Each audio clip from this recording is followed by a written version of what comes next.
পবিত্র রমজান মাস কবে শেষ হবে এবং ঈদ উল ফিতর কবে হবে সেই তারিখ ঘোষণা করেছে মধ্যপ্রাচ্যের দেশ ওমান।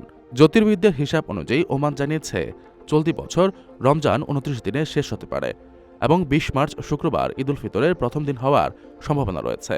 তবে চূড়ান্ত সিদ্ধান্ত আসবে চাঁদ দেখার সরাসরি ঘোষণার পর। ওমানের জ্যোতির্বৈজ্ঞানিক হিসাব বলছে শাওয়াল মাসের চাঁদ বৃহস্পতিবার ১৯ মার্চ সূর্যাস্তের আগেই জন্ম নিতে পারে। সেক্ষেত্রে শুক্রবার ২০ মার্চ ইসলামী বর্ষপঞ্জির শাওয়াল মাসের প্রথম দিন শুরু হওয়ার সম্ভাবনা তৈরি হচ্ছে। এর মাধ্যমে রমজানের সমাপ্তি ও ঈদ উল ফিতরের সূচনা হবে।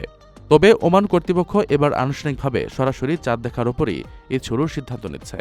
ফলে জ্যোতির্বিদদের হিসাবকে আগাম ইঙ্গিত হিসেবে দেখা হচ্ছে। এই হিসাব অনুযায়ী বৃহস্পতিবার ১৯ মার্চ রমজানের শেষ দিন হতে পারে এবং এবছর রোজা হতে পারে ২৯টি। যদি শুক্রবার ২০ মার্চ ঈদ উল ফিতরের দিন হিসেবে নিশ্চিত হয়, তাহলে ওমানে টানা ৫ দিনের সরকারি ছুটি হতে পারে। ছুটি শুরু হবে বৃহস্পতিবার ১৯ মার্চ থেকে এবং চলবে সোমবার ২৩ মার্চ পর্যন্ত। ওমানের সেরা রেট দিচ্ছে বাংলাদেশি প্রতিষ্ঠান গালফ এক্সচেঞ্জ।